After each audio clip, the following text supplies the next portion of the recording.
Sir எல்லாத்துக்கும் choice filling சிஸ்டமில் உட்காந்து எப்படி பண்ணணும்னு நிறைய டவுட்ஸ் இருக்கும். ஏன்னா இதுவரை நீங்கள் பண்ணியிருக்க மாட்டீங்க. இதுக்காக லாஸ்ட் இயர் பண்ணதை நான் ஒரு டெமோ மாதிரி போடுறேன். இதை பார்த்துட்டிங்கன்னா உங்களுக்கு ஓரளவு எப்படி சிஸ்டத்தில் நீங்கள் சாய்ஸ் ஃபில்லிங் பண்ணணும், என்னென்ன மாதிரி ரீஆர்டர் பண்ணணும், எப்படி கீழே இருக்க காலேஜ் மேலே கொண்டு போகணும், மேலே இருக்க காலேஜ் எல்லாமே இருக்கும். இந்த வீடியோவை ஸ்கிப் பண்ணாமல் பாருங்கள், உங்களுக்கு ஒரு கிளியர் ஐடியா கிடைக்கும். Welcome back to my channel. இப்போ எல்லாருமே சாய்ஸ் ஃபில்லிங் ரெடி பண்ணிட்டு இருப்பீங்க. எல்லாருமே ஆல்மோஸ்ட் சாய்ஸ் ஃபில்லிங் ரெடி பண்ணிட்டு ஃபர்ஸ்ட் ரவுண்டுக்காக காத்துட்டு இருப்பீங்க. நிறைய பேர் ஸ்போர்ட்ஸ் கோட்டா டிஃபிபிள் எல்லா இதுக்கும் நீங்க எதிர்பார்த்துட்டு இருப்பீங்க. இப்போ லைவ் டெமோ இந்த வீடியோ எல்லா இவங்களுக்கும் ஸ்பெஷல் ரிசர்வேஷன் காரங்களுக்கு இதே மெத்தட் தான். Round 1, round 2, round 3 and sports quota எல்லாத்துக்கும் ஒரே ப்ரொசீஜர் தான். அந்த டெமோல நீங்க நல்லா பாருங்க. எப்படி இருக்கும்னா, முதல்ல உங்களுடைய யூசர் நேம் பாஸ்வேர்டு விட்டு உள்ள போனவன ஒரு பேஜ் ஓபன் ஆகும். சப்போஸ் ஸ்பெஷல் கேட்டகரி இந்த ஸ்போர்ட்ஸ் கோட்டா அண்ட் 7.5 ஸ்டூடெண்ட்ஸ்க்கு போய் நீங்க கிளிக் பண்ணீங்கன்னா 2 லிங்க் வரும். இப்போ 7.5 ஸ்டூடெண்ட்ஸ் ஜென்ரலா நீங்க பண்ணீங்கன்னா உங்களுக்கு 2 லிங்க் இருக்கும். என்னென்ன இருக்கும்னா, யூசுவல் நீங்க கவுன்சிலிங் இருக்கும், கீழே 7.5 லிங்க் இருக்கும். அந்த மாதிரி 7.5 ஸ்டூடெண்ட்ஸ் நீங்க 2 தடவை போய் பண்ணணும். புரியுதா? 2 தடவை நீங்க யூசர் நேம் பாஸ்வேர்டு வச்சு போகணும். இதுதான் ப்ரொசீஜர், ரைட்? இப்போ இந்த வீடியோவை ஃபுல்லா பாருங்க. இதுல ஏதாவது டவுட் இருந்துச்சுன்னா எப்பவுமே எனக்கு கால் பண்ணுங்க.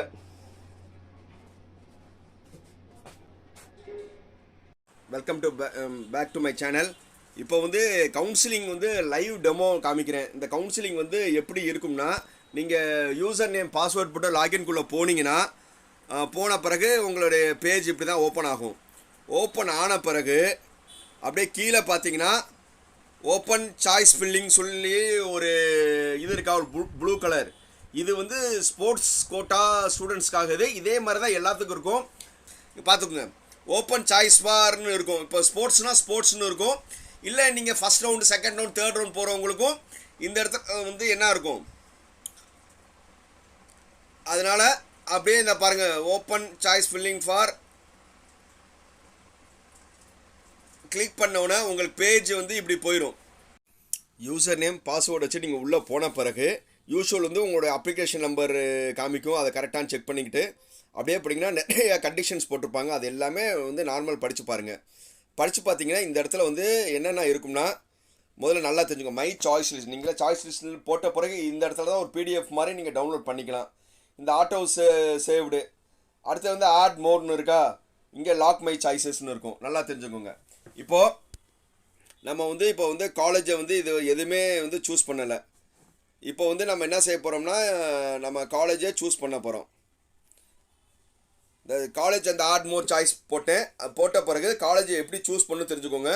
காலேஜ் சூஸ் பண்ணுறதுக்கு உங்களுக்கு நிறைய மெத்தட் இருக்குது. ஒன்று, உங்கள் இந்த காலேஜ் நேம்னு இருக்குது. இந்த காலேஜ் நேமை நீங்கள் கர்சரை இப்படி கிளிக் பண்ணிங்கன்னா எல்லா காலேஜும் வரும். இந்த எல்லா காலேஜையும் நீங்கள் சூஸ் பண்ணலாம். இல்லை உங்களுக்கு காலேஜ் கோடு தெரியும்னா, இந்த மாதிரி காலேஜ் கோடு ஒன்றுனா உங்களுக்கு கிண்டி அண்ணா யூனிவர்சிட்டி தெரியும், 2னா ஏசி டெக் தெரியும், 3னா இது தெரியும், 4னா எம்ஐடி தெரியும். இந்த மாதிரி காலேஜ் கோடும் வச்சு சூஸ் பண்ணலாம், ரைட்? அடுத்தது நீங்கள் சரி, நான் வெறும் பிரான்ச் வைஸாக நான் செலக்ட் பண்ணணும்னு நினைக்கிறேன், இல்லை எந்த டிஸ்ட்ரிக்ட் வைஸாக செலக்ட் பண்ணணும்னு நினைக்கிறேன், இல்லை எந்த கேட்டகரியில் ஆட்டானமஸாக, நான் உமன்ஸ் காலேஜாக இப்படி சூஸ் பண்ணணும்னு நினச்சாலும் நீங்கள் சூஸ் பண்ணலாம். ஆனால் பெட்டர் ஆப்ஷன் என்னன்னா, எப்போவுமே காலேஜ் கோடு. ஏன்னா ஒரே காலேஜ் பேரில் நிறைய காலேஜஸ் இருக்கும் ஒரே நேமில். ஸோ அதனால் கோடு தெரிஞ்சுக்கோங்க. இந்த மாதிரி எங்கெங்கே உங்களுக்கு நிறைய சிக்கலும்னா, ஸ்ரீ வெங்கடேஸ்வரா காலேஜ் பேர்லேயே ஒரு 3-4 காலேஜஸ் இருக்கும். சென்ட் ஜோசப்ஸ்ன்னு இருக்கும். எது நீங்கள் எதிர்பார்க்குற காலேஜோ அந்த கோடோடு போங்க. ஸோ இப்போ நான் ரெண்டுமே டெமோ பண்ணி காமிக்கிறேன். இப்போ ஒரு இது நான் ஒன்றுனா உங்களுக்கு எல்லாத்துக்கும் தெரியும் என்னது, கிண்டி கேம்பஸ். இதில் போயிட்டு நான் எல்லா பிரான்ச்சும் இங்கே காட்டும். நல்லா தெரிஞ்சுக்கோங்க, இங்கே எல்லா பிரான்ச்சும் காட்டும். இப்போது என்னென்ன பிரான்ச்சஸ் இருக்காங்க, biomedical, electrical, electronics, ஜியோமெட்ரிக்ஸு, industrial, இன்ஃபார்மேஷனு, மைனிங்கு, manufacturing. இந்த இப்போ வந்து இந்த இவருக்கு வந்து நான் கம்ப்யூட்டர் சயின்ஸ் அண்ட் இன்ஜினியரிங் சொல்லி நான் கிளிக் பண்ணிட்டேன்னா இங்கே டிக் ஆயிடுச்சா? Computer science and engineering choose பண்ணிட்டேன். ஓகே. அடுத்தது வந்து வேறு பிரான்ச் வேறு காலேஜ் சூஸ் பண்ணணும்னு நினைக்கிறேன். அண்ணா யூனிவர்சிட்டியை நான் சூஸ் பண்ணி முடிச்சிட்டேன். இப்போ வந்து நான் வந்து என்னது அடுத்த வந்து ஆட் பண்ணணும்னு நினைக்கிறேன். மறுபடியும் இப்போ வந்து இப்போ அதே காலேஜ் இப்போ பாருங்கள் காலேஜ் நேமில் பண்ணணும்னு நினைக்கிறேன். இப்போ அடுத்தது வந்து நான் என்ன செய்கிறேன்னா எம்ஐடி கேம்பஸ், அப்போ வந்து கோடில் போனேன்ல, இப்போ காலேஜில் போகிறேன். எம்ஐடி கேம்பஸ் கிளிக் பண்ணோன்னே இந்த மேலே எம்ஐடி கேம்பஸ் வந்து காலேஜ் கோடு ஒவ்வொரு தடவையும் நீங்கள் சூஸ் பண்ணும்போது காலேஜ் நேமு கோடு கரெக்டாக இருக்கான்னு பார்த்துக்குங்க. பார்த்துட்டு இப்போது இந்த சைட்லேயும் வந்து இவர் வந்து கம்ப்யூட்டர் சயின்ஸ் இன்ஜினியரிங் தான் விரும்புகிறாரு. இப்போது வந்து நான் என்ன செய்கிறேன்னா கம்ப்யூட்டர் சயின்ஸ் இன்ஜினியரிங் சூஸ் பண்ண கிளிக் ஆகி இந்த இடத்துல கிளிக் பண்ணோம்னா என்ன ஆயிரும்? ப்ளூ டிக் ஆயிடுச்சா? டிக் ஆச்சு. இப்போ வந்து நான் 2 சாய்ஸ் சூஸ் பண்ணிட்டேன். ரைட். இப்போ வந்து நான் மறுபடியும் வந்து என்ன நினைக்கிறேன்னா இன்னும் ஒரு நிறையா காலேஜ் வந்து நான் சூஸ் பண்ணணும்னு நினைக்கிறேன். இப்போது ஒரு நீங்களே ஒரு ரேண்டமாக ஒன்று சொல்லுங்களேன். சரி, என்ன பண்ணலாம்?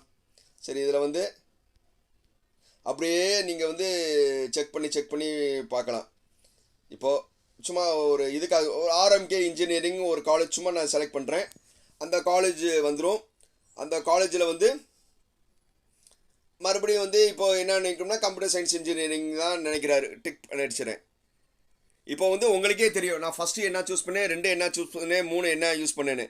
இப்போது ரீஆர்டர் மை சாய்ஸ்னு ஒன்று இருக்கும். இப்போ பார்த்தீங்கன்னா உங்களுக்கு நல்லா தெரிஞ்சிடும். நான் ஃபஸ்ட்டு என்ன சூஸ் பண்ணேன்? நம்பர் 1 அண்ணா யூனிவர்சிட்டி சூஸ் பண்ணேன். நம்பர் 2 எம்ஐடி கேம்பஸ் சூஸ் பண்ணேன். நம்பர் 3 சும்மா ஒரு ஆர்எம்கே. இது எந்த காலேஜ் ப்ரொமோஷன் கிடையாதுங்க, சும்மா ஒரு டெமோக்காக முன்னாடி இருந்தனால கிளிக் பண்ணேன். ரைட். இப்போ வந்து ரீஆர்டர் என்னென்னா இப்போ வந்து இவர் என்ன நினைக்கிறாருன்னா சார் இந்த காலேஜ் வந்து நான் பின்னாடி நான் மாற்றணும்னு நினைக்கிறேன். இப்படி நீங்களும் இதுதான் ரீஆர்டர். இப்போ பின்னாடி நினைக்கணும்னா இங்கே என்னென்ன இருக்குன்னா இது அப்பு ஆடு, டவுன் ஆடோ, டெலீட் இருக்கும். இப்போ வந்து நான் என்ன செய்கிறேன்னா இது அப்பு போகிறேன். எம்ஐடியை முன்னாடி கொண்டு போகிறேன், கிண்டியை கொண்டு மேலம்னா இந்த எம்ஐடியை வந்து 2வது சாய்ஸ் வந்து இந்த அப்பு ஆர்டர் போட்டோம்னா என்ன ஆயிரும்? 2லேருந்து 1க்கு போயிடும். புரியுதா? இப்போ வந்து அதே மாதிரி இப்போ என்ன நினைக்கிறேன்னா இப்போது எம்ஐடி வந்து 4 ஃபஸ்ட்டு இதில் வந்துருச்சு. ஆனால் நான் கீழே கொண்டு வரணும்னு நினச்சேன்னா மறுபடியும் இந்த கீ ஆரோ இருக்கா அமுக்க மறுபடியும் கீழே அமுக்குனேன்னா அப்படியும் பண்ணலாம். இல்லையா அப்படியே இதை பண்ணி ட்ராக் பண்ணி முன்னாடி இப்படியும் என்ன செய்யலாம்? மூவ் பண்ணலாம். புரியுதா? இப்படி மூவ் பண்ணி இப்படி பார்த்தீங்களா மாறிடுச்சா? இப்படியும் பண்ணலாம். இல்லை அப்பு ஆரோ போட்டோம்னா கீழேருந்து மேலே போகும், டவுன் ஆரோ போட்டால் மேலேருந்து கீழே வரும். இது எல்லாமே நீங்கள் இது என்ன செஞ்சுக்கலாம்? இதை பண்ணிட்டா காலேஜ் வந்து என்ன ஆயிரும்? சேஞ்சஸ் ஆயிரும். இல்லை சார் இதுக்கப்புறம் வந்து நான் இன்னும் வந்து நான் காலேஜ் சேர்க்கணும்னா மறுபடியும் ஆட் மோர் சாய்ஸில் போயிட்டு சும்மா இப்போ ரேண்டமாக வந்து நான் சும்மா கிளிக் பண்ணிக்கிட்டே போகிறேன். இந்த காலேஜில் ஏதோ ஒரு குரூப் சூஸ் பண்ணுறேன். அடுத்தது மறுபடியும் வந்து என்னது இன்னொரு காலேஜை போய் கிளிக் பண்ணி இது பண்ணுறேன். இது ஏதாவது ஒரு காலேஜை போய் வந்து ஆட் பண்ணுறேன். அந்த காலேஜில் வந்து ஒரு பிரான்ச்சை சூஸ் பண்ணுறேன்.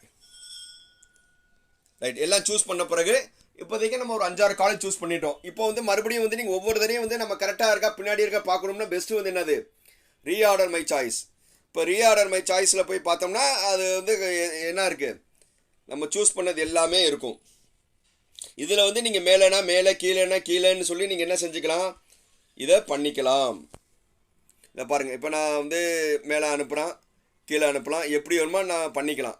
பண்ணிவிட்டு இந்த சாய்ஸ் ஆர்டர் பிரகாரம் தான் நீங்கள் செலக்ட் ஆனது சாய்ஸ் ஆர்டர் பிரகாரம் தான் இருக்கும். ஃபைனலாக நீங்கள் என்ன செய்யணும்னா எல்லாம் சாய்ஸ்லாம் போட்ட பிறகு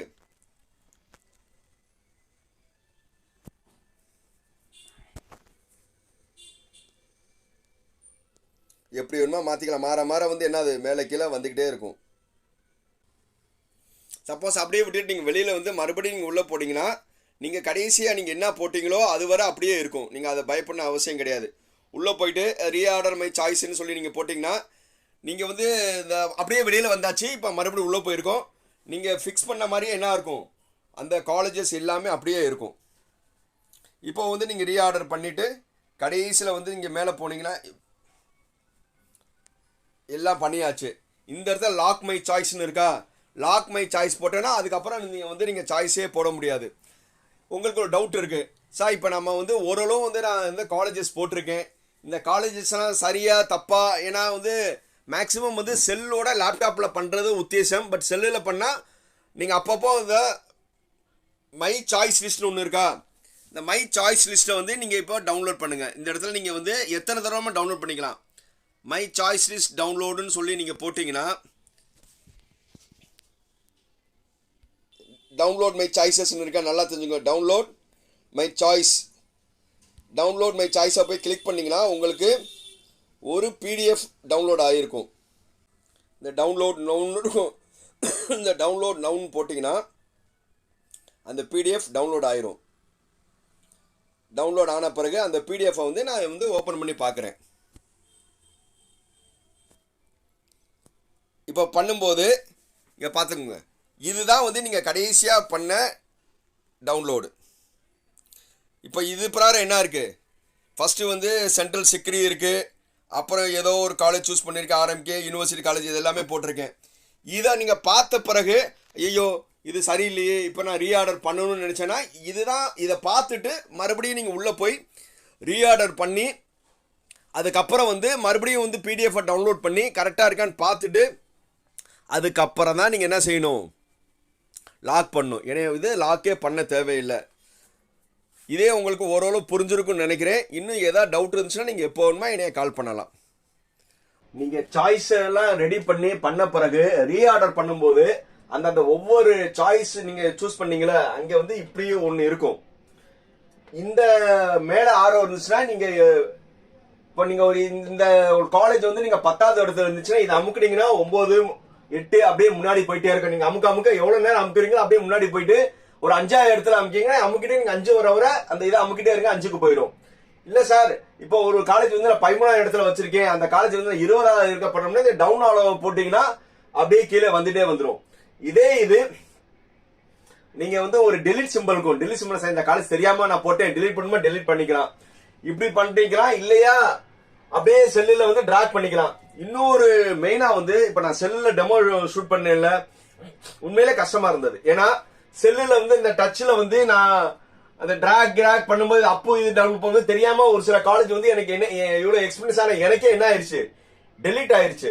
ஸோ அதனால வந்து நீங்க ரொம்ப கேர்ஃபுல்லா வந்து இந்த டிராக் பண்ணும்போது ரொம்ப செல்லுல வந்து டச் ஃபாஸ்டா ஸ்லோவா இருந்துச்சுன்னா என்ன ஆகும், அது கடகடக வந்து ஆர்டர் வந்து மாறி வந்துடும். ஸோ அதனால வந்து முடிஞ்ச வரை வந்து செல்போன்ல வந்து ஒரு ரஃபா ரெடி பண்ணிட்டு முடிஞ்ச வரை வந்து ஒரு யார்ட்டையாவது லேப்டாப் வாங்குங்க, இல்லைன்னா ஏதாவது ப்ரௌசிங் சென்டர் நீங்க தனியா போய் பண்ணுங்க, இல்லையா டிஎஃப்சி சென்டர் போயிருங்க. ஏன்னா செல்லுல பண்ண முடியாதுன்னு சொல்லலாம், ரொம்ப கேர்ஃபுல்லா இருக்கணும். இன்கேஸ் நீங்க செல்லுல நீங்க பண்ணீங்கன்னா நீங்க சாய்ஸ்லாம் போட்ட பிறகு இங்க டவுன்லோட் மை சாய்ஸ்னு இருக்கும். டவுன்லோட் மை சாய்ஸ் இருக்கும்போது அது கீழே வந்து டவுன்லோட் நவுன்னு வரும். இந்த டவுன்லோட் நவ் நீங்க அமுக்கிட்டீங்கன்னா நீங்க இதுவரை நீங்க போட்ட சாய்ஸ் வந்து ஒரு பிடிஎஃப் டவுன்லோட் ஆயிரும்.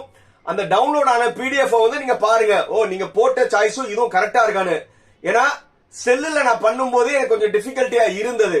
செல்ல சார் கரெக்டா நான் போட்ட சாய்ஸ் இதுவும் கரெக்டா இருந்துச்சுன்னா அப்படியே விட்டுருங்க, ஆட்டோமேட்டிக்கா வந்து உங்களுக்கு என்ன ஆயிரும், அந்த லாஸ்ட் நாள் வந்து ஆட்டோ சேவ் ஆயிரும். அவசரப்பட்டு வந்து இந்த இடத்துல வந்து உங்களுக்கு என்ன இருக்கும், லாக் மை சாய்ஸ்னு இருக்கும். அந்த லாக் மை சாய்ஸ முடிஞ்ச வரை வந்து நீங்க பண்ணாதீங்க, புரியுதா? அது ஆட்டோமேட்டிக்கா வந்து லாஸ்ட் நாள் வந்து அதே வந்து ஆட்டோ சேவ் ஆயிரும். இது இன்னும் உங்களுக்கு ஏதாவது டவுட் இருந்துச்சுன்னா எப்பவுமே எனக்கு கால் பண்ணுங்க. இந்த வீடியோ பிடிச்சிருந்துச்சுன்னா எவ்வளோக்கு எவ்வளோ வந்து உங்க ஃப்ரெண்ட்ஸ்க்கு ஷேர் பண்றீங்களோ, ஏன்னா கவுன்சிலிங் ஸ்டார்ட் ஆக போது எவ்வளோக்கு எவ்வளோ அவங்களுக்கு ஷேர் பண்றீங்கன்னா அவங்களுக்கு யூஸ்ஃபுல்லா இருக்கும். ஸோ முடிஞ்ச வரை வந்து உங்களுடைய ஃப்ரெண்ட்ஸ் சர்க்கிள், உங்க ரிலேட்டிவ் சர்க்கிள் யார் யார் கவுன்சிலிங் இன்ஜினியரிங் இருக்காங்களோ அவங்க எல்லாத்துக்குமே வந்து ஷேர் பண்ணுங்க, அவங்க எல்லாத்தையும் சப்ஸ்கிரைப் பண்ண சொல்லுங்க. என்ன டவுட் இருந்தாலும் எப்போதுமே எனக்கு கால் பண்ணுங்க. நான் எப்போ சொல்ல மாதிரி தான், என்னது like, comment, share, subscribe. Bye bye.